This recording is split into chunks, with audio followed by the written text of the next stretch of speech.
은혜 받으실 하나님 말씀 하박국 3장 2절입니다. 우리 하박국 3장 2절의 말씀 구약성경 1304면 보내드린 예배 순서지에도 나와 있습니다. 우리 합독하겠습니다. 여호와여, 내가 주께 대한 소문을 듣고 놀랐나이다. 여호와여, 주는 주의 일을 이 수년 내에 부응하게 하옵소서. 이 수년 내에 나타내시옵소서. 진노 중에라도 긍휼을 잊지 마옵소서. 아멘.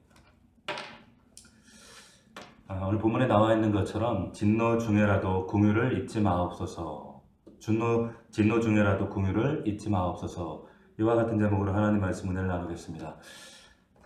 화면으로 여러분들 한 사람 한 사람을 볼 수 없는 것이 너무나도 안타깝고 하나님의 말씀을 얼굴을 대면해서 함께 나누는 것이 마땅한데 지금 뜻하지 않은 사태로 인해서 여러분들을 영상으로나마 이렇게 말씀을 전할 수밖에 없는 것이 너무 안타깝고 마음이 아픕니다. 하지만 하나님께서 변함없이 우리 각 가정 위에 예배하는 곳마다 하나님의 은혜를 함께 하실 것을 믿으며 또한 그 자리에 하나님의 은혜와 은총이 충만하시기를 주의 이름으로 축원합니다. 오늘 2시 기준으로 보면 신종 코로나 확진자가 2,931명, 사망자가 16명이다.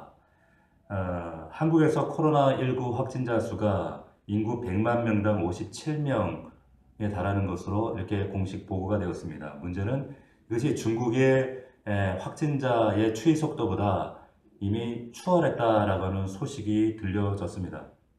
사실 이 수치에 의문을 제기하시는 분들이 많이 있습니다. 왜냐하면 중국의 이 공산사회라고 하는 폐쇄성, 그리고 언론을 통제하고 여러 가지 통계 사항들을 사실 온전히 믿을 수는 없겠죠.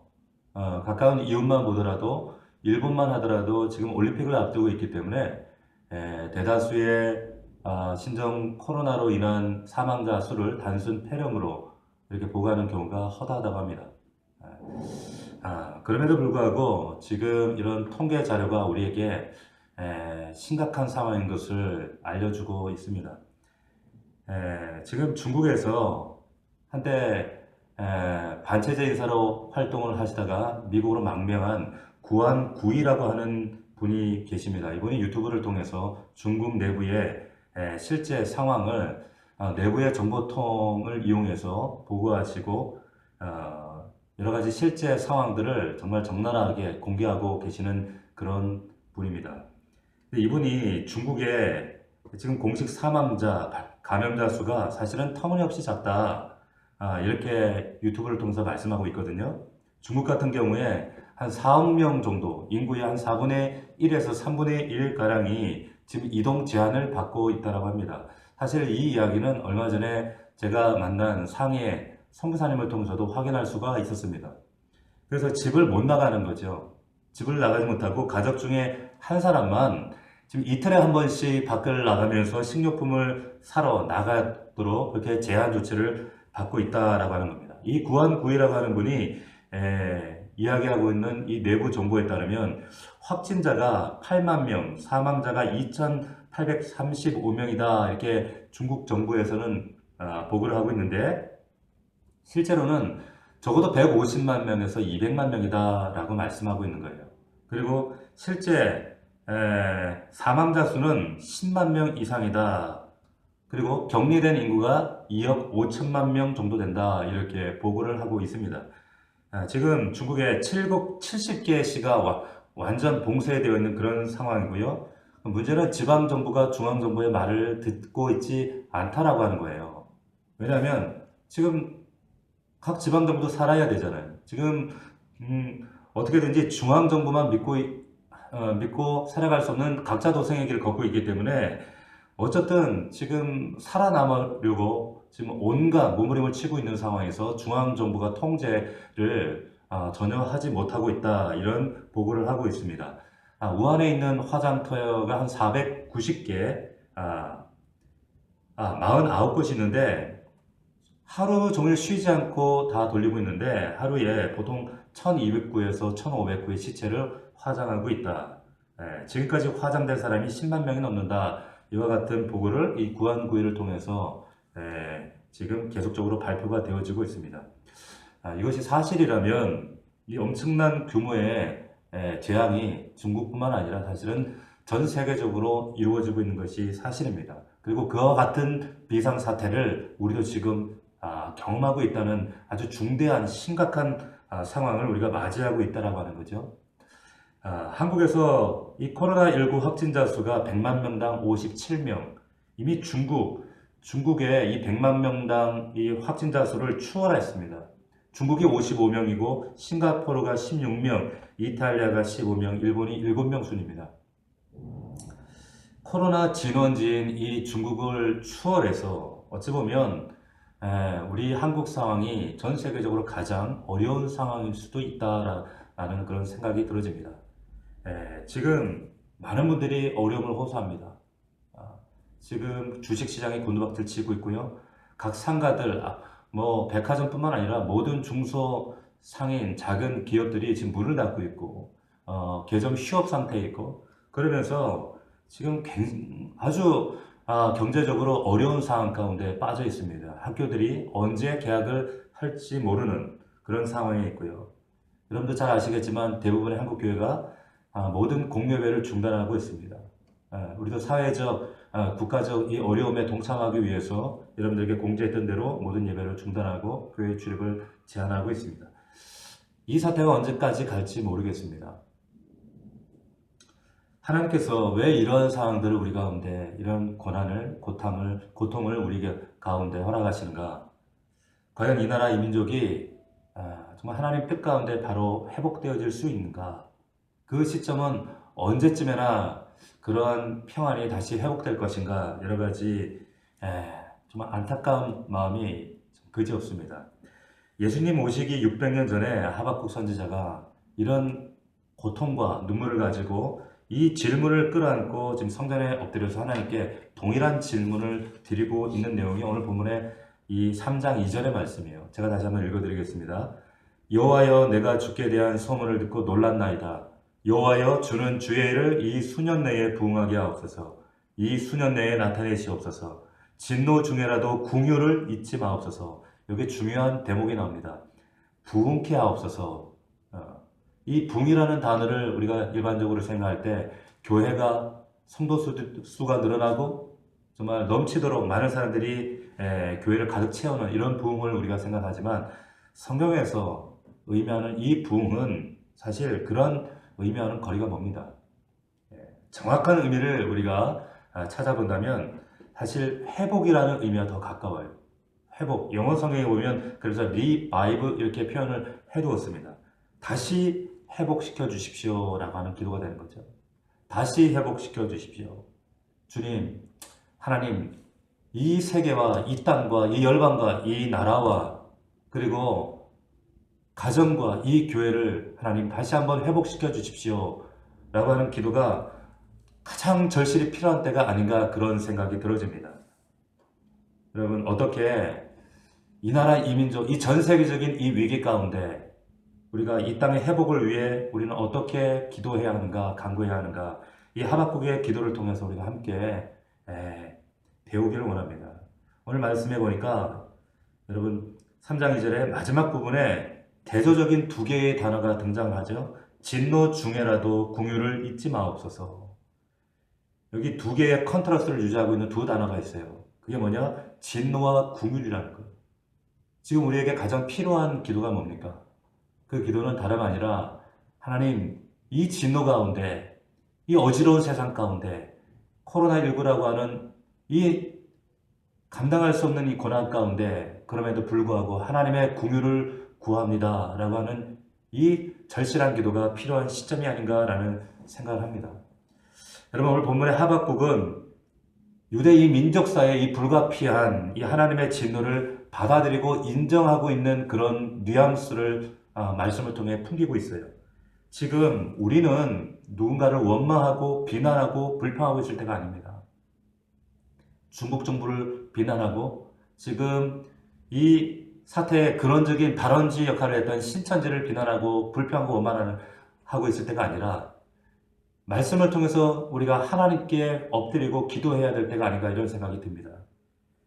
우리는 늘 우리에게 문제가 닥치고 어려움이 닥치고 우리에게 감당하지 못할 그런 물리적인 문제들이 닥치게 되어지면 우리는 늘 원망하고 불평하는 존재들이에요. 누군가를 투사할 대상을 찾습니다. 비난할 대상을 찾습니다.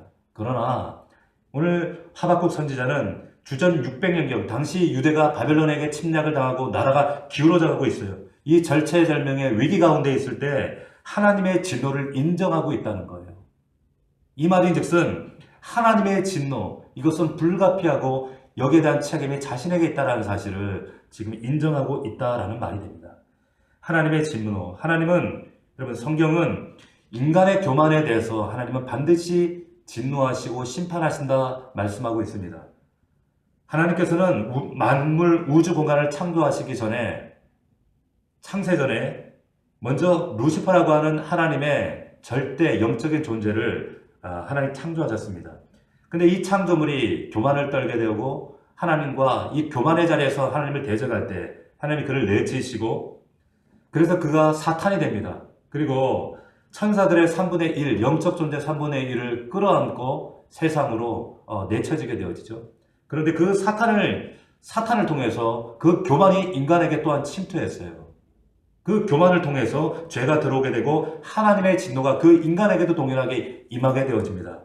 그래서 모든 인간이 이 죄 가운데 태어날 수밖에 없는 이 절망적인 상황에 이르게 되었다라고 하는 것이죠. 인간의 교만에 대해서 하나님께서 심판하시는 것을 성경은 하나님의 진노다 이렇게 말씀하고 있습니다. 이것이 하나님의 진노예요. 결국에 이 하나님의 진노는 교만이 원인이 되는 거죠. 교만이 무엇입니까? 교만은 하나님이 없다 부정하는 거예요. 하나님을 인정하지 않는 것입니다. 성경은 여러분 하나님의 여러 가지 성품에 대해서 이렇게 얘기를 해요. 하나님은 사랑하시는 분이다. 긍휼하신 분이다. 정말 한없이 인내하시는 분이다. 다 맞습니다. 하지만 여러분 그런데 우리가 하나님의 성품에 관해서 간과하는 그러한 부분이 있어요. 그게 뭐냐? 하나님은 거룩한 분입니다. 하나님은 의로운 분입니다. 그 말은 하나님 심판하시는 분입니다. 결국 하나님은 진노하시는 하나님이시다라는 사실을 우리가 간과할 때가 많아요. 많은 교회가 많은 성도들이 이 사실을 망각합니다. 간과합니다. 별로 신경 쓰지 않습니다. 주로 무슨 이야기를 하는가? 하나님은 복을 주시는 분입니다. 하나님은 사랑이 많은 분입니다. 하나님은 신실하신 분입니다. 다 맞습니다. 그러나 하나님은 공의하신 분입니다. 공의로우신 분입니다. 그렇기 때문에 불의에 대해서, 교만에 대해서 하나님은 반드시 진노하시는 하나님이시다라는 거예요. 성경이 이 진노에 대해서 이 진노를 다른 우리말로 쉽게 얘기하면 화 아니에요, 화. 그런데 영어 성경에 보면 이 하나님의 진노, 화를 두 가지로 표현을 해요. 하나는 anger라는 단어를 쓰고 있고 또 하나는 wrath라는 단어를 씁니다. 이 이것을 분노라고 표현하고 있는데 하나님께서 화를 내신다는 거예요. 왜 화를 내시는가? 왜 하나님을 대적하고 하나님보다 더 높아지려고 하는 이 모든 삼라만상 인간들을 비롯한 모든 세상에 하나님을 대적하는 것들에 대해서 하나님은 화를 내신다는 거예요. 이거 심판의 이 진노의 모습으로 나타나게 되어진다 라고 하는 것입니다. 이 화라고 하는 것이 이 국어의 사전적 의미가 뭔가 제가 찾아봤어요. 이 사전적 의미가 이렇게 나와 있습니다. 몹시 못마땅하고 언짢아서 나는 성이 화다 이렇게 얘기를 합니다. 하나님이 몹시 못마땅하세요. 언짢으세요. 불편하신 거예요. 그래서 내시는 이 진노, 화입니다. 자, 로마서 1장 18절, 19절에 보면 이런 말씀이 있어요. 하나님의 진노가 불의로 진리를 막는 사람들의 모든 경건하지 않음과 불의에 대하여 하늘로부터 나타나나니 이는 하나님을 알만한 것이 그들 속에 보임이라. 하나님께서 이를 그들에게 보이셨느니라. 16절, 17절 앞서 말씀에 어떤 말씀이 있는가 하면 성경의 아주 위대한 교리, 복음의 위대한 선언, 그게 뭡니까? 내가 이 복음을 부끄러워하지 아니한다는 거예요. 이 복음이 어떤 복음입니까? 예수 그리스도의 복음, 그냥 복음이 아니라는 거예요. 이 복음은 예수 그리스도가 우리에게 주신 복음, 우리에게 직접 가져오신 복음, 그 예수 그리스도가 우리에게 허락하신 이 복음 때문에 우리가 구원받았고, 그래서 우리는 이 복음 때문에 이 복음을 전파해야 될 사명이 있다. 그래서 내가 이 복음을 부끄러워하지 아니한다 이렇게 말씀하고 있다는 겁니다. 예수님께서 주시는 이 복된 복음의 소식을 믿는 모든 자에게 하나님께서 구원에 이르게 하셨는데 왜 그러냐? 이 복음은 하나님의 능력, 파워이기 때문이다.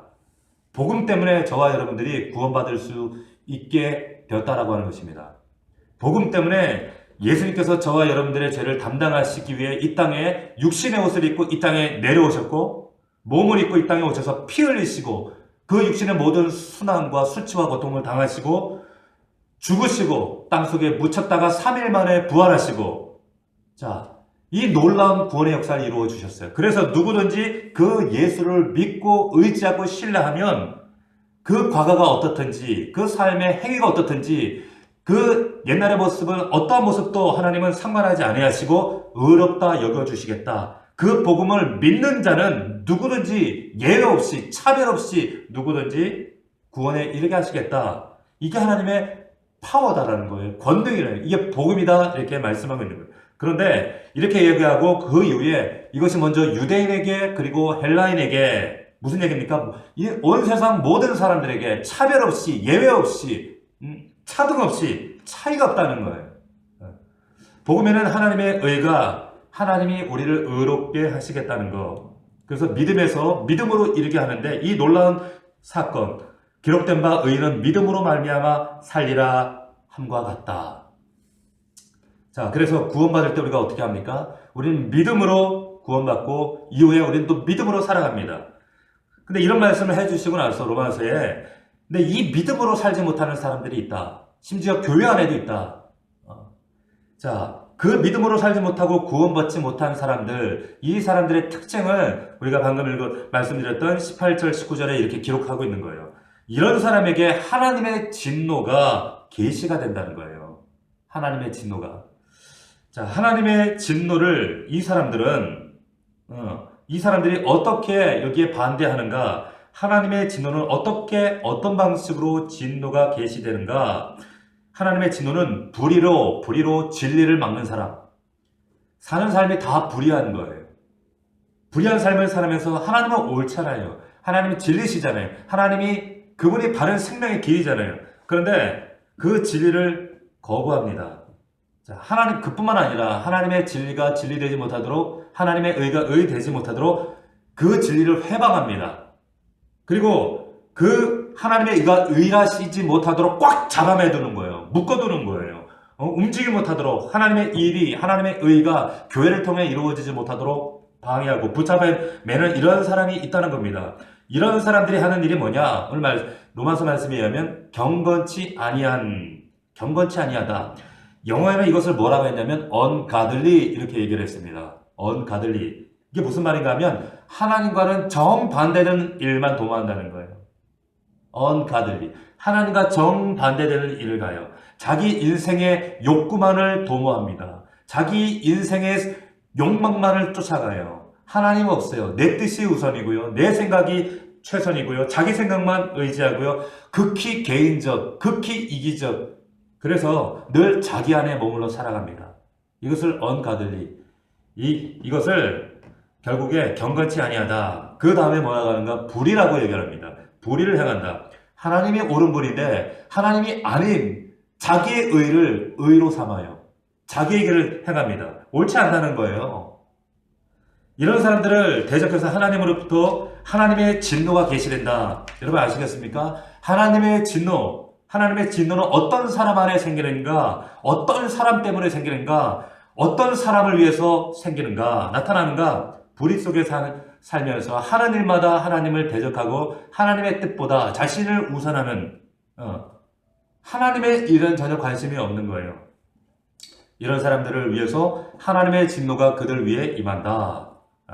그래서 로마서 1장 18절이 우리에게 이제 이 이야기를 하고 있는 거예요. 이것이 하나님의 진노다.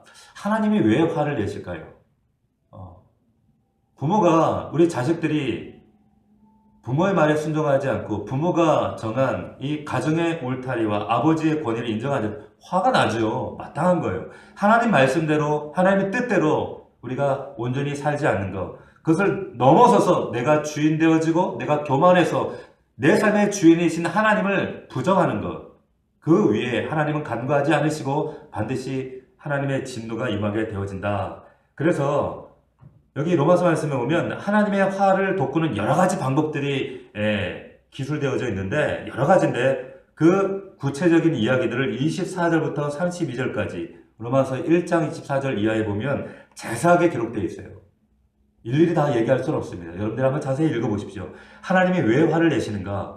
29절부터 32절에 보면 하나님이 화를 내는 인간의 죄 목록을 자세하게 기록을 해두고 있습니다. 그래서 이 목록을 가만히 보면 여기서 나는 해당 사항이 없어. 나는 아니야. 한 분도 없습니다. 한 분도 예외가 없습니다. 만약에 있다면 그 사람은 의인이겠죠. 우리는 의인은 없어요. 의인은 한 사람도 없나니 아무도 의인이 없습니다. 다 하나라도 걸리지 않는 사람이 없다라고 하는 것이죠. 그래서 하나님의 화가 나신다는 거예요. 화나신다는 거예요. 진노하신다는 거예요. 그래서 19절에 가서 보니까 하나님께서 이런 것들이 이제 진노로 다 보여주시는데 왜 그러냐? 하나님은 그들 안에 하나님의 살아계심과 그 하나님의 말씀이 성취되어지는 것, 알만한 것들을 그들 가운데 보이셨다. 그런데 19절에 분명히 너희들 속에 알 수 있도록 하셨다는 거예요. 그런데 어떻게 이 하나님을 보고도 너희들은 믿지 않느냐? 알려주신데도 불구하고 절대 안 믿겠다 고개를 절레절레 흔드는 거예요. 절대로 그런 하나님의 계시를 믿지 않겠다. 알 수 있도록 만들어 주셨는데 하나님이 없다라고 얘기하는 겁니다. 인정하지 않는 겁니다. 하나님을 멸시하는 겁니다. 이런 경우에 하나님이 화를 내신다. 이런 화를 하나님의 진노다 이렇게 표현하고 있는 것입니다. 자, 하나님은 인류 역사 가운데 인간이 범할 때마다, 죄를 범할 때마다, 하나님을 반대할 때마다 출애굽기 그리고 사사기를 통해서 우리가 말씀을 봤지만 끊임없이 자기 소견에 옳은 대로 행하는 이들을 향해서 그러나 회개할 기회를 주시고 하나님께 부르짖어 회개할 때 다시 끌어안아 주세요. 그런데 반복되던 그 순간에 어느 순간부터 이제 회개를 저버리고 하나님을 멸시하고 하나님을 없다 합니다. 그럴 때 하나님께서 어떻게 하시는가? 28절에 가보면 하나님이 그들의 생각 가운데 내준다는 거예요. let it be 한다는 겁니다. 내비둔다는 거죠. 영어로 말하면 I don't care 하겠다는 겁니다. 더 이상 하나님께서 I don't care 더 이상 그들 삶 가운데 간섭하지 않겠다. 그러니 하나님의 간섭이 없는 인생이니까 편한 것 같지요. 편안이 아닙니다. 그 삶 가운데 평안이 사라지고요. 그 시간들이 축적되어질 때 하나님의 심판이 임합니다. 자, 그리고 그 로마서 말씀에 어떤 일이 이루어진가? 하나님의 I don't care 내비둘 때 그들의 상실한 마음 가운데 내비둘 때 인간들이 무슨 일을 하는 줄 아십니까? 예를 들면 바퀴벌레를 갖다 놓고 바퀴벌레가 치리다고 빌고 있는 거예요. 이게 있을 수 있는 일입니까? 사람이 그러고 있더라는 거예요. 그리고 남자가 남자를 향해서 음력이 부릴 듯 해서 동성애를 합니다. 하나님의 상실한 마음 내려두실 때 결국 그들의 심판의 결과 이런 말도 못하는 일들을 자행하고 있었다. 로마서가 증거하고 있습니다. 지금 이 땅에 그런 상황이 아닙니까? 여러분 이 큰 진노의 심판 앞에 우리가 어떻게 해야 되겠습니까? 지금 이러한 코로나19의 사태를 바라보면서 우린 두 가지 마음을 가져야 됩니다. 하나님께서 이 땅을 향해서 지금 진노의 마음으로 이 땅을 바라보고 계시다는 것. 또 하나는 그러나 이것이 우리가 하나님 앞에 교회가 깨어서 기도하고 하나님 앞에 무릎 꿇어야 할 시기다라고 하는 영적 경각심을 가져야 할 때라고 하는 사실이에요. 이럴 때 필요한 것이 바로 하박국의 기도라고 하는 거죠.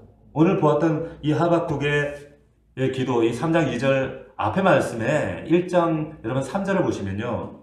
1장 3절을 한번 보시겠어요? 1장 3절을 보시면 하박국의 기도가 이렇게 시작되어집니다. 처음에는 Why? 이렇게 시작해요. 어찌하여 하나님 이 땅 가운데 우리가 보아서는 안 될 이런 상황을 우리 눈으로 목도하게 하십니까? 왜 이런 비참한 상황을 보게 하십니까? 왜 이 코로나19라는 말도 안 되는 상황을 우리가 보게 하십니까? 1장 3절에 말씀하고 있어요. 어찌하여 내게 죄악을 보게 하시며 패역을 누러 보게 하시나이까?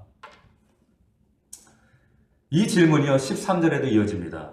13절 말씀에 어찌하여 이 나라를 쳐들어오고 있는 이 바벨론 민족 왜 이들에게 이 믿지 않는 하나님을 알지 못하는 이방 민족에게 우리가 이 고통을 당해야 합니까? 지금 이 코로나19라고 하는 이 상황을 통해서 신천지 교회뿐만 아니라 교회라는 우리 공동체까지 이 땅에 하나님의 교회마저 동일하게 핍박을 당하고 있고 지금 공격의 대상으로 삼고 있습니다. 어찌 믿는 자들이 믿지 않는 세상 사람들에게 조롱거리, 우롱거리가 되게 하십니까? 왜 악인들에게 짓밟히게 하십니까? 이런 질문을 하나님께 하고 있지 않습니까? 하박국이 이 기도를 하고 있었다라는 거예요. 14절에도 계속되죠. 어찌하여 리더를 잃어버렸어요. 곤충도 바다에 헤매는 고기처럼 물고기처럼 왜 우리를 방치하십니까? 이 교회가 어떻게 해야 됩니까? 우리 성도들이 어떻게 해야 합니까? 리더십을 잃어버리고 교회의 영적 권위를 잃어버리고 방하는 이 나라 이민족 교회의 조국 교회의 상황, 하나님은 어찌해야 합니까? 1장에 보면 이 하박국이 억울하다고 하는 항변이 저변에 쫙 깔려 있습니다. 그런데 우리가 읽었던 3장에 와서는 이 생각에 변화가 생기는 거예요. 어떤 변화가 생깁니까? 마음이 완전히 바뀌어졌습니다. 하나님의 진노를 인정하고 있다는 거예요. 하나님의 진노를 인정하고 있습니다. 받아들이고 있습니다. 그래서 진노 중에라도 긍휼을 잊지 마옵소서, 이 기도가 나오고 있는 거예요. 여러분, 이 기도가 저와 여러분들에게 지금 필요한 겁니다. 이 기도가 절실할 때예요. 인정해야 회개하죠. 여러분, 인정하셔야 돼요. 내 뜻과 내 생각대로 살아왔던 우리의 모든 과거를 회개하셔야 됩니다. 하나님 앞에 회개하셔야 돼요. 여러분, 우리나라가 좀 잘 살게 됐다고 못 사는 사람들 무시하고 가난한 사람들 무시하고 돌아보지 않고 강포와 폐역으로 고아 갑으로 돌아보지 않았어요. 여러분, 내가 좀 살만하고 내 삶에 좀 넉넉함이 있다고 없는 사람들 무시했고요. 예배를 무시하고 엉뚱한 데 돌아다니고 이상한 관광이라고 부잣집 외동아들 딸처럼 고아 가부들 정말 없는 사람들 돌보지 않았습니다. 저들의 신음을 외면했어요. 우리의 삶 가운데 이 많은 죄악들, 이를 헤아릴 수 없는 죄악들이 있었습니다. 인정하셔야 되는 거예요.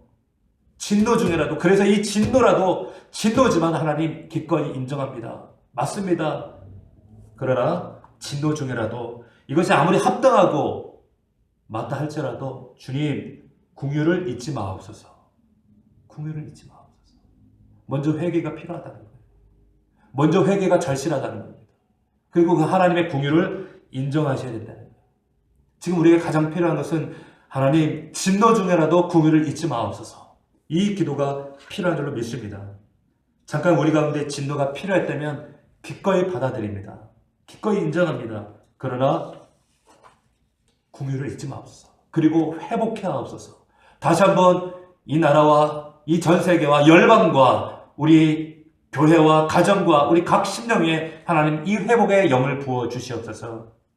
이러한 간절한 간구와 기도가 필요한 줄로 믿습니다. 바울은 하나님을 향해서 긍휼에 풍성하신 하나님, 억지로 가까스로 긍휼하신 하나님이 아니라 이 긍휼이 풍성하신, 우리를 불쌍히 여기시는 그 하나님의 마음이 풍성하신 하나님이다 말씀하고 있어요. 이 하나님을 우리가 붙들어야 할 줄로 믿습니다. 성경 바디메오가요, 다윗의 자손 예수여 나를 불쌍히 여기소서. 이 기도가 하나님의 심장을 흔들었습니다. 주님의 발걸음을 멈추겠습니다. 이게 능력의 기도입니다. 그러나 여러분, 바리새인들의 기도를 보십시오. 자기 피할에 가까운 기도예요. 나는 토색하고 불의하고 저 가늠하는 자들 같지 않았습니다. 나는 떳떳합니다. 당당합니다. 나는 세리와 같지 않습니다. 일에 2번씩 금식했습니다. 기도했습니다. 구제했습니다. 세리의 기도는요, 감히 하나님 하늘을 우러러 쳐다보지 못하고 다만 가슴을 칩니다. 그리고 하나님, 나는 죄인입니다. 나를 불쌍히 여겨주십시오. 나를, 우리 가정을, 우리 넘치는 교회를, 대한민국을 하나님 불쌍히 여겨주시옵소서. 여러분, 이게 회복이에요. 이게 부흥의 시작입니다. 이 기도를 드려야 할 때입니다. 이 기도를 통해서 하나님이 이 땅을 고치실 줄로 믿습니다. 여러분, 또한 우리가 또한 붙들어야 될 것은 무엇인가? 19절 말씀을 보시게 되면 높은 것을 바라보셔야 됩니다. 19절 말씀 보면 나의 높은 것 이렇게 말씀하고 있어요. 3장 19절 말씀.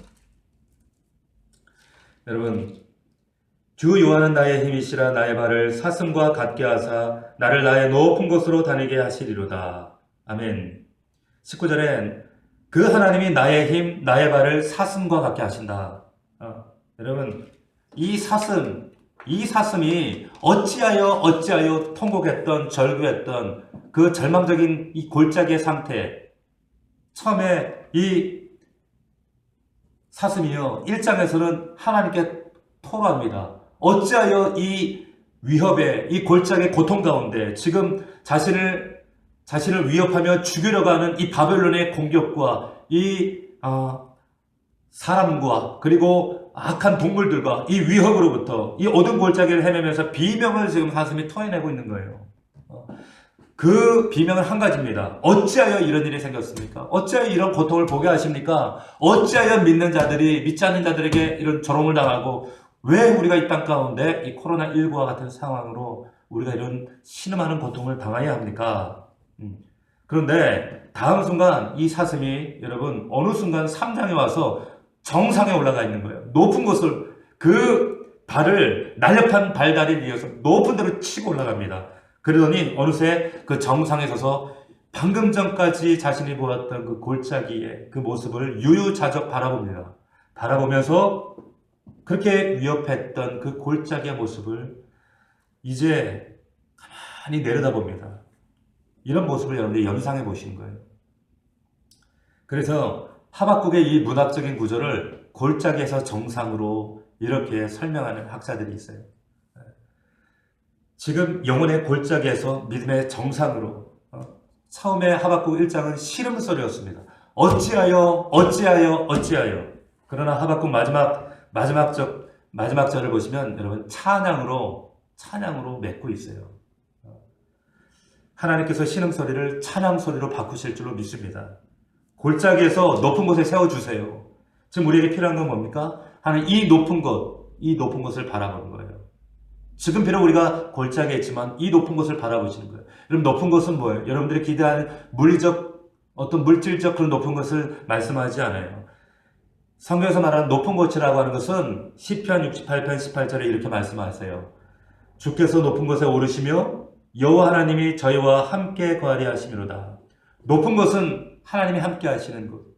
드디어 이 골짜기의 모든 고통이 사라지고 우리 인생과 영혼의 모든 문제가 해결되지. 하나님이 임재하셔서 함께 하시고 우리를 끌어안으시고 그 하나님의 말씀 안에 온전히 연합되어지는 그 자리, 그것이 높은 곳입니다. 할렐루야.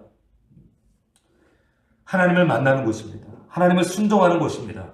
주님이 기대하시는 모습으로 회복되는 공간이 바로 높은 곳이에요. 그 높은 곳을 여러분들 바라보십시오. 그 주님을 바라보십시오. 여러분 주님이 풍랑위를 걸어오십니다. 우리가 풍랑을 바라볼 때 제자가 됐던 것처럼 우리는 풍랑 가운데 지금 문제와 고통 가운데 빠져들 수밖에 없어요. 그러나 예수 그리스도를 바라볼 때 우리는 무리를 걸어갑니다. 이 진리를 여러분들이 기억하셔야 할 줄로 믿습니다. 여러분, 그래서 여러분들을 회복하시고 이 나라 이민족과 이 열방을 하나님께서 다시 한번 회복해 하실 줄로 믿습니다. 우리에게 필요한 게 뭡니까? 지금 진노 중에라도 궁유를 잊지 마옵소서 라는 기도가 필요합니다.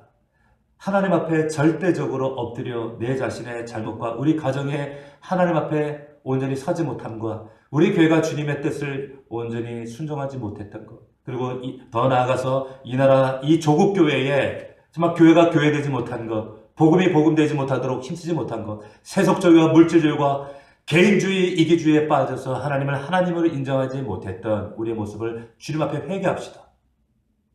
진노 중에라도 궁유를 잊지 마옵소서. 그리고 높은 곳에 계신 하나님의 임재를 바라봅시다. 그 하나님을 구할 때 이 땅의 모든 고통과 눈물을 하나님 거두시는 그날이 속히 회복될 줄로 믿습니다. 기도하겠습니다. 살아계신 아버지, 이 땅의 고난과 고통을 바라보며 역사적으로 유례없던 이 코로나19 사태를 통하여 하나님 모든 경제가 마비되어지고 학교가 마비되어지고 하나님 교회의 모든 예배가 중단되어지는 정말 말할 수 없는 고통이 우리의 삶 가운데 바로 내 옆에 아버지 치달아 있습니다. 아버지 하나님, 이러한 고통을 바라보면서 하나님 누군가를 원망하고 불평하고 하나님 비난하는 것이 아니라 아버지 우리 자신의 믿음을, 우리의 모습을, 우리 교회의 현실을 바라보게 하여 주시옵시고 아버지 하나님, 오늘 하박국이 기도했던 이 기도처럼 진노 중에라도 궁유를 잊지 마옵소서라는 이 기도가 우리의 고백이 되게 하시고 우리의 회개가 되게 하여 주시옵소서. 주님 앞에 온전히 서지 못했던 그 공의와 심판의 하나님, 진노의 하나님을 우리가 멸시했던 우리의 아버지 이기적인 믿음을 용서하여 주시옵시고, 아버지 이 조국구의 문제와 아픔과 하나님 이 모든 죄악을 끌어안고 회개하는 하나님, 우리 사랑하는 넘치는 교회 성도들 되어질 수 있도록 아버지여 축복하옵소서. 아버지는 저들이 정말로 이 목사가 선포했던 것처럼 이제 더 이상 예배드리지 못하고 정말 우리가 들었던 말씀으로, 우리가 묵상했던 하나님의 말씀으로 우리가 각 처소에서, 가정에서, 목장에서 예배할 때가 올 것이라고 했는데, 하나님 너무나 우리의 이 실제적인 이 사건이 우리 앞에 너무 빨리 다가온 이 현실 앞에 하나님, 이 목사도 우리 모든 성도들도 당황하며 당혹스러움을 감출 수가 없습니다. 아버지 하나님, 말씀에 깨어있게 하시고 성령으로 하나 되게 하여 주시옵시고, 아버지 우리 모든 성도들이 더 하나님의 음성 앞에 겸손하게 엎드릴 수 있도록 도와주시옵시고, 우리의 아버지 하나님 모든 죄를 회개할 수 있는 아버지 우리 성숙한 우리의 넘치는 교회가 될 수 있도록 인도하여 주옵소서. 이 나라의 민족의 죄를 끌어안고 주님 앞에 엎드릴 수 있는 교회가 되게 하여 주시옵시고, 이 땅에 코로나가 속히 중단되어져서 다시 우리 예배가 회복될 수 있도록 아버지 도우시옵시고 함께하여 주시옵소서. 하나님, 여러가지 아버지 물질적, 경제적, 아버지 환경적 어려움을 겪고 있는 우리 성도들을 지켜주시고 보호하여 주시옵시고 믿음으로 설 수 있도록 인도하여 주옵소서.